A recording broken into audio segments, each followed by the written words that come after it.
ভাই নারুতোর এই পার্টের শুরুতে আমাদের একটা চিলকে দেখানো হয় যেটা একটা বাসা থেকে একটা কিছুর বাচ্চাকে নিয়ে উড়ে যায় আর তখন আমরা সেখানে একটা বিশাল বড় মনস্টারকে দেখতে পাই। তারপরে আমরা নারুতোকে দেখতে পাই নারুতো জঙ্গলের মাঝখানে ট্রেনিং করতেছে আর ঠিক তখন নারুতো হঠাৎ করে উপরের দিকে একটা কুনাই ছুঁড়ে মারে যেটা চিলটার একেবারে পাশ দিয়ে চলে যায়, যে কারণে চিলটা ভয় পেয়ে ওই বাচ্চাটাকে ছেড়ে দেয় আর ওই বাচ্চাটা এসে নারুতোর পিঠের মধ্যে পড়ে। নারুতো মনে করে যে চিলটা ওর পিঠের মধ্যে হেগে দিছে, কিন্তু যখন পিছনে তাকায় সেখানে কিছুই দেখতে পায় না। যাই হোক, তারপরে নারুতো গ্রামের দিকে যেতে শুরু করে দেয় আর তখন আমরা নারুতোর পিঠের মধ্যে ওই জিনিসটাকে দেখতে পাই। নারুতো আনন্দের সাথে ভিলেজের ভিতরে যেতে শুরু করে, তখন আমরা দেখতে পাই যে ভিলেজের গার্ডগুলো নারুতোর দিকে আজব ভাবে তাকাই ছিল।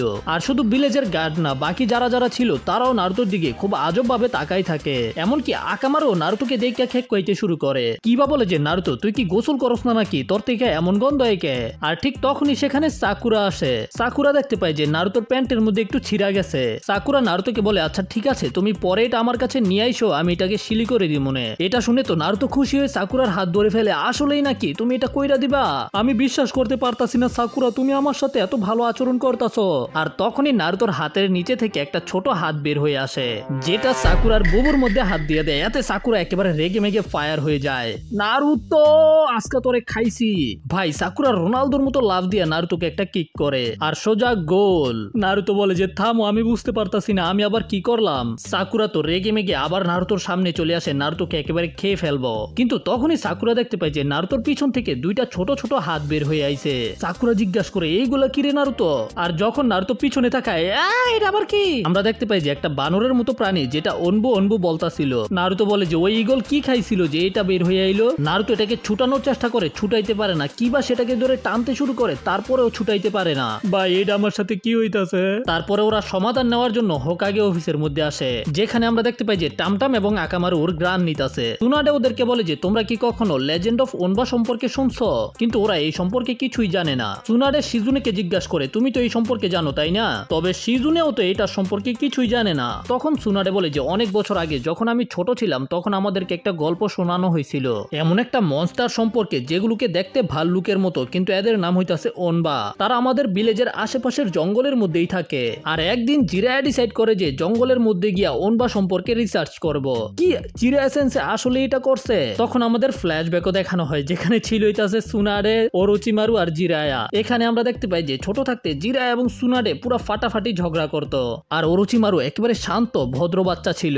যাই হোক, তারপরে জিরায়া ওনবা সম্পর্কে ইনভেস্টিগেশন করার জন্য বের হয়ে যায়। নারুতো জিজ্ঞাসা করে তাহলে ছিছোরে বাবা কি সেগুলোকে খুঁজে পাইছিল নাকি না? সুনাডে বলে যে জিরায়া প্রায় 3 দিন পরে ফিরে আইছিল আর আমাদেরকে বলছিল যে জিরায়া ওনবাকে খুঁজে পাইছে আর জিরায়া সেটা সম্পর্কে তো একটা রিপোর্ট বইও বানাইছে যেটা এখনো হোকাগে অফিসের মধ্যে আছে। তো ওরা জিরায়া রিসার্চ থেকে জানতে পারে যে ওনবা আকারে অনেক বড় হয়, মোটামুটি 9 ফুট লম্বা, আর যখন এরা রেগে যায় তখন এদের সাথে লড়াই করা অনেক বেশি ভয়ানক। কিন্তু জিরায়া নাকি ফাইট করে একটাকে হারাই দিছে।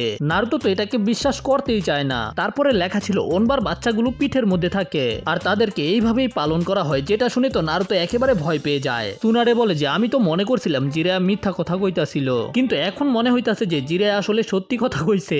নারুতো বলে ঠিক আছে ঠিক আছে, এখন আমার সমস্যার কি হইব বলেন, সে তো আমার পিঠের মধ্যে একেবারে আঠার মতো লাইগা রইছে। তো সুনাডে বলে যে গল্প অনুযায়ী ওনবা যাকে প্রথমে দেখে তাকেই নিজের মা মনে করে, তারপরে পিঠের মধ্যেই লেগে থাকে যেন সেটা তার সম্পত্তি, আর তারা একেবারে বড় না হয়ে যাওয়া পর্যন্ত পিঠ ছাড়ে না। মানে হইতাছে যে এটা বড় না হওয়া পর্যন্ত নারুতো এটাকে ছুটাইতে পারতো না। নারুতো বলে যে ভালো আইডিয়া, কিন্তু যখন এটা 9 ফুট লম্বা মনস্টার হয়ে যাব তখন আমি কি করবো?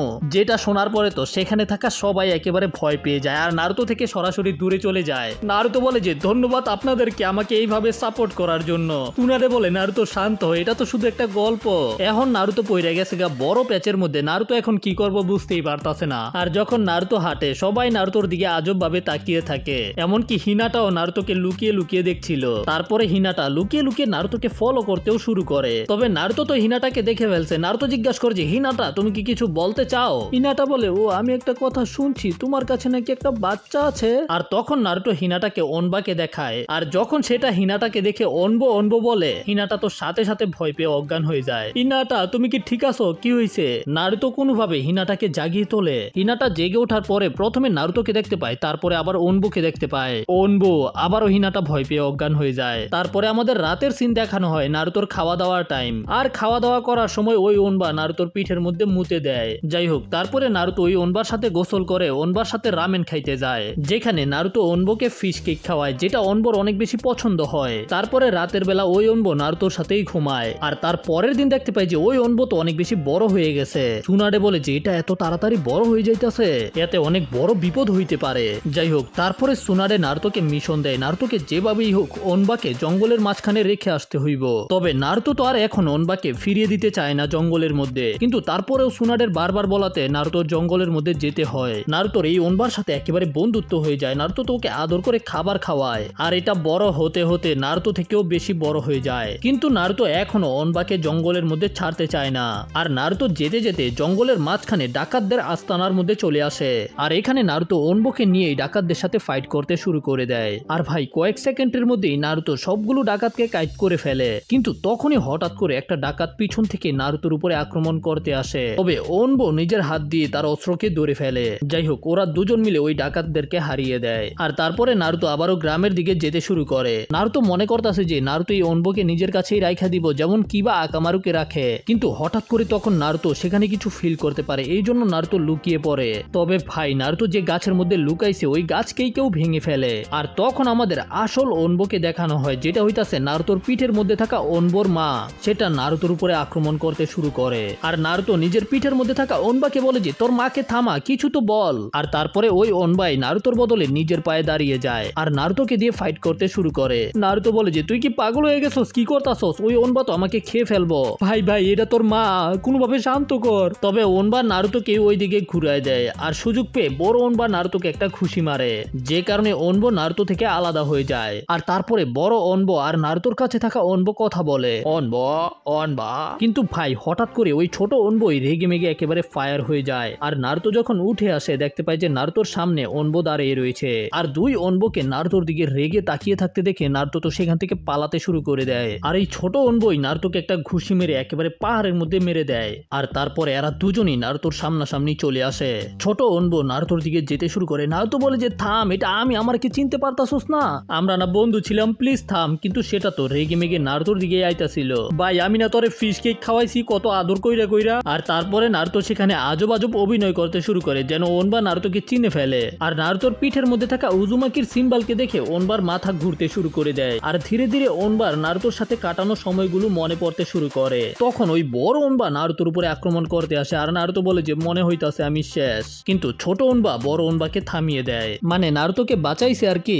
নারুতো বলে যে জানি না কি হয়েছে, কিন্তু আমি ক্লান্ত হয়ে গেছি। তারপরেই নারুতো অজ্ঞান হয়ে যায়। আর তারপরে আমরা দেখতে পাই যে অনবা নারুতোকে পিঠে করে নিয়ে যাইতাছিল, আর সে নারুতোকে লিভ ভিলেজের গেটের মধ্যে রেখে দিয়ে সেখান থেকে চলে যায়। নারুতোর জ্ঞান ফিরে আসে, আর নারুতো দেখতে পায় যে দুইটা অনবো ফিরা যাইতাছে। আর তখন নারুতো এখান থেকে ওদেরকে গুড বাই বলে। যাই হোক, তার পরের সিনে আমরা দেখতে পাই যে নারুতো খিলখিল কইরা হাসতাছে। আসলে সুনারের পিঠের মধ্যে একটা অনবা চলে আইছে। সুনারে বলে যে ঈগলগুলো এগুলোকে ধরে ধরে এনে গ্রামের মধ্যে ফেলে দিতাছে। আর শুধু সুনারে না, সিজুনের পিঠের মধ্যেও একটা অনবা ছিল। আর ওরা নারুতোকে জিজ্ঞাসা করে, নারুতো তুমি এগুলো থেকে মুক্তি পাইলা কিভাবে? আর তখন নারুতো এদের মজা নিতে শুরু করে যে আপনার এদের সাথে রেসলিং করতে হইব। আর তারপরে আমরা দেখতে পাই যে শুধু এরা না, ভিলেজের প্রায় মানুষদের পিঠের মধ্যেই অনবা রয়েছে, এমনকি আমাদের কিউট হিনাডার পিঠের মধ্যেও। আর নারুতো এইগুলো দেখে মজা নিতাছে। যাই হোক, এর সাথেই এই ফিলার এপিসোড এখানেই শেষ হয়ে যায়। যাই হোক, তার পরের এপিসোডে আমরা দেখতে পাই যে নারুতোকে একটা মিশনে পাঠানো হয়, সেটাও শিনোর সাথে। আর হঠাৎ করে ওরা দুজনে নিজেদের সামনে একটা বুড়ো মহিলাকে দেখতে পায়। নারুতো জিজ্ঞাসা করে যে আমরা কি মোটোয়াশি ভিলেজের কাছাকাছি চলে আইছি? তখন মহিলাটা ওদেরকে ইশারা করে যে ওই দিকেই মোটোয়াশি ভিলেজ আছে। কিন্তু মহিলাটা ওদেরকে অনেক বেশি সাবধানে থাকতে বলে। মহিলাটার মতে ওই ভিলেজের মধ্যে মৃত মানুষেরাও হাসে, যদি তারাও হেসে ফেলে তাহলে এরাও শেষ হয়ে যাবে। তারপরে ওই মহিলাটা একটা জঘন্য হাসি দেওয়ার পরে সেখান থেকে চলে যায়। তারপরে নারুতো আর শিনো মোটোয়াশি ভিলেজের সামনে চলে আসে। আর ভাই ওদের সাথে কোনো আইডিয়া নাই যে এই ভিলেজের মধ্যে ওদের সাথে কি হইব, মানে ওদের সাথে এত ভয়ানক কিছু হইব ওরা কখনো চিন্তাই করে নাই। ওরা ভিলেজের মধ্যে যায় যেখানে একটা মানুষ মারা গেছে। তারপরে ওদের সাথে সেখানে একটা লোক দেখা করতে আসে, যে নিজের পরিচয় দেয় যে তার নাম হইতাছে কাগেৎসু, আমার নাম হইতাছে শিনো আবুরামে, আর আমি হইতাছি নারুতো উজুমাকি। তারপরে ওদেরকে মিশনের সম্পর্কে বলা হয় যে ওদেরকে কি মিশন করতে হইব। ওরা জানতে পারে যে যে লোকটা মারা গেছে ওই লোকটার একটা শেষ ইচ্ছা আছে, যেন তার সকল সম্পত্তিকে তার বড় ছেলেকে দেওয়া হয়। এটা একটা সিকিউরিটি মিশন, কিন্তু এখানে নারুতোকে আনা হইলো কেন এটাই বুঝতে পারতাছে না ওরা। আমাদের ফ্ল্যাশব্যাক দেখানো হয় যেখানে সুনাডে নারুতোকে এই মিশনে পাঠাইতাছে, কারণ নারুতো একেবারেই ফ্রি ছিল। কিন্তু নারুতোকে যদি ওই মিশনের মধ্যে একা পাঠানো হয় তাহলে তো ভাই নারুতো মিশনের সাথে সাথে পুরো ভিলেজকে উড়াই দিব। এই কারণে নারুতো নারুতোর সাথে শিনোকে পাঠানো হয়েছে যেন নারুতোকে কন্ট্রোলে রাখতে পারে। এখানে সুনাডে আর সিজনে ওদেরকে মিশনের সম্পর্কে কিছুই বলে না, কিন্তু এই মিশনটা যে আজব হবে এটা সম্পর্কে বলে দেয়। আর এখানে আসার পরে ওই মৃত লোকটার চিঠি পড়ার পরে ওরা জানতে পারে যে আসলে ওদের মিশন কি। আসলে ওই লোকটা বলে গেছে যেন তার বড় ছেলেকে সকল সম্পত্তি দেওয়া হয়, কিন্তু এখানে একটা কন্ডিশন আছে, আর সেটা হইতাছে যদি ফিউনারালের মধ্যে তার বড় ছেলে একটুও হাসে তাহলে সকল সম্পত্তি ভাগাভাগি করে একেবারে সবাইকে দেওয়া হবে। লোকটা বলে যে আমাকে এত সম্পত্তি তো দেওয়া হয়েছে, কিন্তু আমি যদি ফিউনারালের মধ্যে একটুও হাসি তাহলে সকল সম্পত্তি আমার হাত থেকে চলে যাইব, আর আমার ফ্যামিলির মেম্বাররা সবকিছু করতে পারে আমাকে হাসানোর জন্য। তারা হইতাছে অনেক বেশি জঘন্য মানুষ, আর আমার মনে হয় না যে আমি এটা থেকে বাঁচতে পারবো। কিন্তু এখানে আরেকটা কন্ডিশন আছে, সেটা হইতাছে সে নিজের জায়গায় অন্য আরেকজনকে ভাড়া করতে পারবে যে ওই ফিউনারালের মধ্যে থাকবে। আর এই কারণে সে লিভ ভিলেজের কাছে সাহায্য চেয়েছে একটা সাবস্টিটিউশন পাঠানোর জন্য, যে ওই ফিউনারালের মধ্যে কোনোভাবেই হাসবে না। নারুতোর মনে হয় যে এই মিশনের মধ্যে শিনোকে পাঠানো হয়েছে, আর শিনো তো এটা খুব ভালোভাবেই করতে পারবে। আর তখনই সেখানে ওই লোকটার ছোট বোন আসে যে ওদেরকে খাবার দাবার খেতে বলে। আর খাবার দাবার খাওয়ার সময় তো নারুতো খাবা যাবা করে খেতে শুরু করে দেয়, কিন্তু শিনো বলে যে থাম, প্রথম আমাকে খাইতে দে। তখন লোকটা বলে যে কি আপনার কি মনে হইতাছে আমার রিলেটিভরা আমাকে বিষ খাইয়ে মেরে ফেলবে?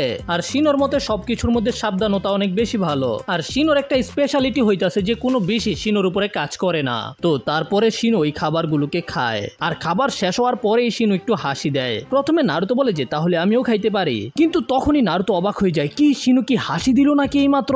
আর নারুতো তো ভয়ে পিছনের দিকে যেতে শুরু করে দেয়। শিনো হঠাৎ করে একেবারে চিল্লায় চিল্লায় হাসতে শুরু করে। তখন ওই লোকটা বলে যে ও তাহলে খাবারের মধ্যে কোনো কিছু নাই, আমিও খাইতে পারবো। কিন্তু নারুতো বলে যে না রে ভাই না, শিনো হাসতাছে মানে এর মধ্যে কিছু তো একটা ঝামেলা আছে। আর শিনো বলে যে এই খাবারগুলোর মধ্যে যে কোনো ধরনের লাফিং গ্যাস রয়েছে। নারুতো জিজ্ঞাসা করে যে কে এই খাবারগুলোকে বানাইছে? মেয়েটা বলে যে আমি বানাইছি, আর আমাদের রান্নাঘরের মধ্যে তো যে কোনো সময় যে কেউ আসতে পারে, কেউ হয়তো লুকিয়ে লুকিয়ে এসে আমাদের খাবারের মধ্যে এগুলো দিয়া গেছে। আর আমরা দেখতে পাই যে শিনোর ভিতরে যে পোকাগুলো ছিল সেগুলো একেবারে হাসতে হাসতে পাগল হয়ে যাইতাছে।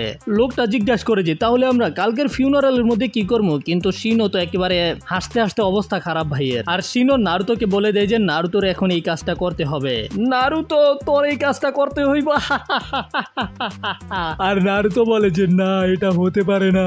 আর ওই লোকটা নারুতোর কাছে এসে নারুতোকে বলে যে ওয়েল নারুতো, এখন তোমাকে এটা করতে হইব, কিন্তু আমি তোমাকে আগেই সাবধান করতেছি, তুমি কিন্তু খেয়াল রাখো।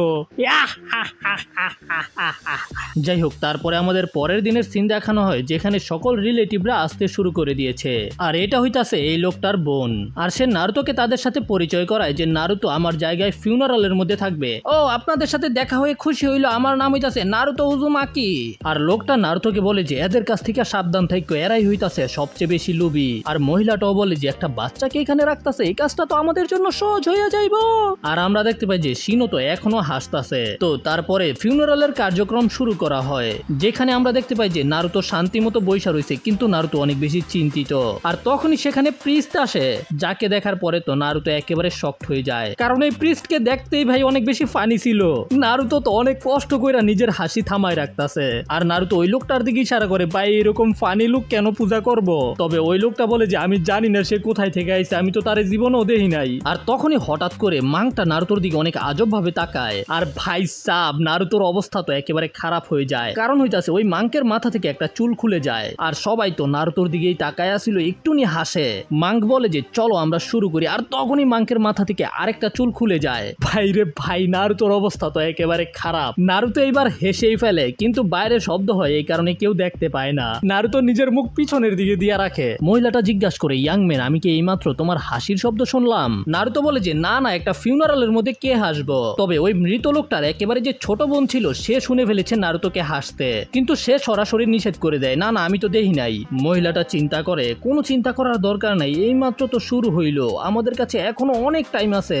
আর ভাই নারুতো তো একেবারে অবস্থা খারাপ। নারুতো কয় যে আমি যদি এইভাবে করতে থাকি তাইলে আমি অজ্ঞান হইয়া যাবো। আর ওই যে বাইরে শব্দ হয়েছিল ওই শব্দটা শিনো করছে। ভাই রে ভাই, যেই বাচ্চা বাচ্চে ওরা, আর এখন তাদের সবাইকে এক এক করে সামনে আসতে হইব। আর এরা কি করব তোমরা তো জানোই, নারুতোকে হাসানোর চেষ্টা করব। তো প্রথম লোকটা নিজের প্যান্টটি ছিঁড়ে ফেলে, আর ভিতরে তার সেক্সি আন্ডারওয়্যার দেখা যায়। আর এটা দেখে নারুতো প্রায় হাইসা দিছিল, কিন্তু কোনোভাবে সেটাকে থামিয়ে ফেলে। আর সেখানে থাকা সবাই একেবারে চিলের মতো নারুতোর দিকে তাকায় আছে। সে নিজের পাছা নাড়াইতে শুরু করে, কিন্তু তারপরেও নারুতো হাসে না। তারপরে সেখানে আরেকজন আসে নারুতোকে হাসানোর জন্য। নারুতো চিন্তা করে এই জোকার যাই করুক না কেন আমার হাসিকে গিলে ফেলতে হইব। যদি দুনিয়া উলুট পালুট হয়ে যায় তাহলেও আমি হাসতে পারবো না। আর তারপরেই ওই লোকটা নিজের প্রিপারেশন করতে শুরু করে আর সবাই নারুতোকে বলতে থাকে যে হাস নারুতো হাস। আর নারুতো রেডি হয়ে থাকে যে আমি কখনোই হাসবো না। আর তখনই ওই লোকটা হাসি দিয়ে নিজের নাকের ভিতর থেকে একটা ফুল বের করে। তবে ভাই নারুতো কোনোভাবে এইবারও নিজেকে বাঁচিয়ে ফেলে। তারপরে সে আবার ওই ফুলকে নাকের ভিতরে নিয়ে অন্য নাক দিয়ে বের করে। এটা দেখার পরে তো নারুতোর লেগে একটু বিপদ হয়ে যায়, তবুও নারুতো কোনোভাবে নিজেকে থামায়। আর এটা করার জন্য নারুতো নিজের মাথাকে মাটির মধ্যে আছাড় মারতে শুরু করে। তার সাথে সাথে নারুতো নিজেকে অনেক জোরে জোরে চিমড়ি দেয়। আর এদিকে আমরা দেখতে পাই যে শিনো ওই বুড়ো মহিলাটার উপরে নজর রাখছিল। আর হঠাৎ করে ওই মহিলাটার সামনে মৃত লোকের ছোট মেয়ে চলে আসে, যেটা দেখার পরে শিনো একটু অবাক হয়ে যায়। আর এদিকে সবাই মিল্লা এখনো নারুতোকে হাসানোর চেষ্টা করতেছে, তবে নারুতো কোনোভাবে নিজের হাসিকে থামায় রাখতেছে। আর এদিকে বুড়ো মহিলাটা মাইকে বলে যে সবার চায়ের মধ্যে এক ফোঁটা করে এটা দিয়ে দিবে। আর ঠিক তখনই সেখানে শিনো বের হয়ে আসে। হা হা হা হা হা, থামো। শিনো হাসতে হাসতে বলে যে আমি সবকিছু শুনে ফেলেছি। আর এদিকে ফিউনারালের মধ্যে আমরা দেখতে পাই যে সবাই ক্লান্ত হয়ে গেছে, সবাই যার যার ট্রিকের ব্যবহার করে ফেলেছে। নারুতো এখনো হাসে নাই। আর এই বাচ্চাটার মধ্যে সমস্যা কি, বাচ্চাটা হাসছে না কেন? তারপরে নারুতো সেখানে থাকা সবাইকে এখানে আসার জন্য ধন্যবাদ বলে। আর নারুতোর মনে হয় যে নারুতোর মিশন কমপ্লিট হয়ে গেছে, মানে হইতাছে প্রিস্টের যাওয়ার সময় হয়ে গেছে। প্রিস্ট এখান থেকে চলে গেলেই ওদের মিশন শেষ হয়ে যাইব। কিন্তু তখনই ওই মহিলাটা বলে যে আমার হাজবেন্ড এখনো বাকি আছে। আর তখনই ওই মহিলাটার হাজবেন্ড দাঁড়ায় আর নিজের জামা খুলে ফেলে। আর হেতের পেটের মধ্যে এইরকম কিছু আঁকা ছিল। ভাই কেউ যদি এইরকম করে আমার সামনে, আমি তো হাসতে হাসতে একেবারে পাগলই হয়ে যাবো। আর সে তো কথা বলতে শুরু করে দেয়, thanks for the great funeral. আর সে অনেক ফানি ফানি কাজ করতে শুরু করে। এতে নারুতো পুরাই বিপদে পড়ে যায়। সেখানে থাকা প্রিস্ট চিল্লায় চিল্লায় হাসতে শুরু করে দেয়। আর ঘরের ভিতরে যে লোকটা বসেছিল সেও এগুলো দেখে হাসতে শুরু করে। কিন্তু ভাই সাহেব নারুতো নিজের নিঃশ্বাস বন্ধ করে ফেলে। আর এতে নারুতোর নাক দিয়ে চোখ দিয়ে মধু বের হতে শুরু করে দেয়। নারুতো চিন্তা করে ভাই কাজ করতেছে না, ভাই আমার কিছু করতে হইব, আমার কিছু দুঃখের ব্যাপার চিন্তা করতে হইব। তো প্রথমে নারুতো মাস্টার জিরায়ের কথা চিন্তা করে। এতে নারুতোর প্রায় হাসি বের হয়ে গেছিল, কারণ মাস্টার জিরায়ের চেহারা আরো বেশি ফানি। ভাই তারা তো নারুতোকে হাসানোর জন্য আরো অনেক কিছু করতে শুরু করে। আর নারুতো নিজের হাসির সাথে নিজের নিঃশ্বাসও বন্ধ করে রাখছে। আর তখনই ওই মৃত লোকটাই জেগে ওঠে, মানে যার ফিউনারাল হইতাছে সেই জেগে উঠে হাসতে শুরু করে দেয়। আর তারপরে আমরা বুঝতে পারি যে আসলে এই বুড়ো লোকটা এই সব কিছু সাজাইছে। আর তারপরে সে সেখানে গান গাইতে গাইতে নাচতে নাচতে সেখানে থাকা সবাইকে হাসাইতে শুরু করে দেয়। আর তখনই সেখানে তাদের আসল বাবা চলে আসে, যে আসলে ওই বুড়ো মহিলাটা ছিল। আর যদি এটা তাদের আসল বাবা হয়ে থাকে তাহলে এটা আবার কে? আর তখন আমরা জানতে পারি যে এটা হইতাছে শিনো আর শিনোর পোকাগুলো। আসলে এই বুড়ো এখানে অনেক কঠিন চাল চালছে ওদের সবাইকে মিলানোর জন্য, কারণ ওরা সবাই সবসময় ঝগড়া করে। সে এদের সবাইকে মনে করায় যে যখন আমরা গরিব ছিলাম তখন কিন্তু আমরা সবাই অনেক হাসি খুশি ছিলাম। আর যখনই আমরা জানতে পারলাম যে আমাদের জমির মধ্যে অনেক দামি দামি ঔষধি গাছপালা হয়, তখনই আমরা সবাই একেবারে পাল্টায় গেলাম। আমাদের হাসি খুশি একেবারে শেষ হয়ে গেল, শুধু একটা জিনিসই থেকে গেল, সেটা হইতাছে টাকা টাকা টাকা। আর তারপরে আমরা সবাই মিলে কখনোই একবারও মন খুলে হাসি নাই। আর এই কারণে আমি আমার পরিবারকে মনে করাতে চেয়েছিলাম যে আমরা প্রথমে কেমন ছিলাম। আর এই কারণেই সে এইরকম ভাবে নাটক সাজাইছে যেন তারা অন্যকে হাসাইতে গিয়া নিজেরাই হাসতে শুরু করে। যাই হোক, যখন নারুতো এবং শিনো সেখান থেকে ফিরা যাইতাছিল তখনই ওই বুড়ো লোকটা নিজের ওষুধ দেখায়। সে বলে যে আমি জানতাম যদি আমি এরকম একটা অপশন রাখি তাহলে ফুটা এমন একজনকে ভাড়া করবে যাকে হাসানো অনেক বেশি কষ্ট হইব। আর তার উপরে যদি আমার ঔষধের ব্যবহার করা হয় তাহলে বোঝা যাবে যে এটা কি কাজ করে নাকি না। আর যে শিনোকে আমরা কখনো হাসতে দেখি নাই, ওই শিনো এখানে চিল্লায় চিল্লায় হাসছে ওই ওষুধের কারণে। যাই হোক, তারপরে নারুতো আর শিনো সেখান থেকে ফিরে যেতে শুরু করে। আর নারুতো জিজ্ঞাসা করে তো আমাদের মিশন কি কমপ্লিট হয়েছে? শিনো বলে যে হয়তো হয়েছে, কারণ হইতাছে আমার মনে হয় যে হোকাগে এই সম্পর্কে সবকিছুই জানে। আর তখনই নারুতো শিনোকে একটা ইম্পর্টেন্ট প্রশ্ন করে যে শিনো যখন ওই বুড়ো লোকের অভিনয় করতেছিল তখন কি শিনো আসলেই নিজে থেকে গানটা গাইছে আর নাচছে? আর এটা শোনার সাথে সাথেই শিনো একেবারে সিরিয়াস হয়ে যায়। শিনো নারুতোর কলারে ধরে বলে যে এই সম্পর্কে একটা কথাও বলবি না, এখানে কি হয়েছে কিছুই হয় নাই, বুঝতে পারছস? নারুতো বলে যে হ্যাঁ বুঝতে পারছি, এখানে কিছুই হয় নাই। তো বন্ধুরা, এর সাথেই আমরা এই পার্টটাকে এখানেই শেষ করব। যদি ভালো লেগে থাকে তাহলে লাইক করো, চ্যানেলে নতুন হলে সাবস্ক্রাইব করো। দেখা হবে পরের ভিডিওতে, সে পর্যন্ত টাটা বাই বাই।